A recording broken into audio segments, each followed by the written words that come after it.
ছাব্বিশের আগে তৃণমূল কংগ্রেসে কি ফের সক্রিয় কানুন? অভিষেক বন্দ্যোপাধ্যায়ের সঙ্গে বৈঠক করেছেন শোভন এবং বৈশাখী। রাজনীতিতে ফের সক্রিয়ভাবে কাজ করতে চান। রাজনীতি নিয়ে দীর্ঘক্ষণ আলোচনা হয়েছে বলে খবর পাওয়া যাচ্ছে। জি24 ঘন্টাকে এই বিষয়ে এক্সক্লুসিভ জানিয়েছেন শোভন। শোভনকে আবার রাজনীতির ময়দানে দেখতে পাবো। কানুন প্রত্যাবর্তনের প্রসঙ্গে কথাই বলছেন বৈশাখী বন্দ্যোপাধ্যায়। অভিষেক বন্দ্যোপাধ্যায়ের সঙ্গে আজকে শোভন বৈশাখীর দীর্ঘক্ষণ কথা হয়েছে বলেই খবর পাওয়া যাচ্ছে এবং এই বিষয়ে শোভন চট্টোপাধ্যায় তার নির্দিষ্ট বক্তব্য রয়েছে। তিনি রাজনীতিতে আবার সক্রিয় অ্যাক্টিভ হতে চাইছেন। অর্থাৎ 2026 বিধানসভা নির্বাচন যখন আসন্ন তখন এই সাক্ষাৎ নিয়ে জল্পনা কিন্তু তীব্র থেকে তীব্রতর হচ্ছে। আমরা কথা বলবো। শ্রেয়সী আমাদের সঙ্গে রয়েছেন প্রতিনিধি টেলিফোন লাইনে। শ্রেয়সী, তাহলে 2026 বিধানসভা নির্বাচনেই সক্রিয় কানুন? দেখো, সেই জল্পনাটাই কিন্তু এই মুহূর্তে জোরালো হচ্ছে।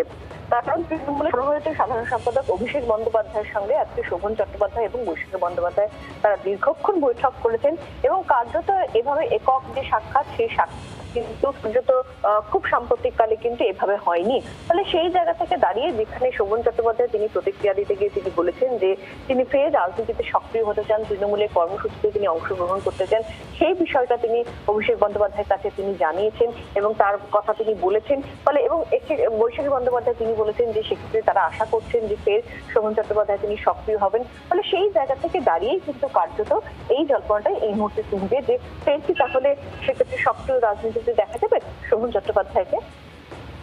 ধন্যবাদ শ্রেয়সী। শোভন চট্টোপাধ্যায়ের সঙ্গে আমরা কথা বলছিলাম। ঠিক কি বলেছেন শোভন চট্টোপাধ্যায় আজ শোনাম।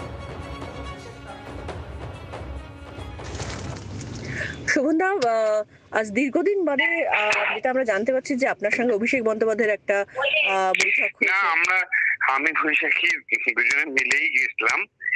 হ্যাঁ, যে দুর্গাপুজোর প্রাককালে অভিষেকের কাছে একটু দেখা করার সময় চেয়েছিলাম। আমরা বিভিন্ন বিষয়ে আলোচনা করেছি। অভিষেকের তরফ থেকে রাজনীতিতে আবার সক্রিয় হওয়ার কোনো আহ্বান পেলেন? হ্যাঁ, অভিষেক ডেফিনেটলি, আমি নিজে আগ্রহ প্রকাশ করেছি এই লড়াইয়ে।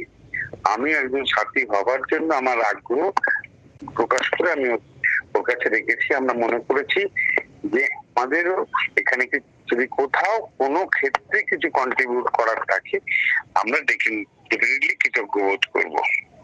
আপনার আগ্রহের সাড়া পেয়েছেন? হ্যাঁ, ভীষণ ভাবে। বাংলার আওয়াজ, বাঙালির আবেগ, জি24 ঘন্টা।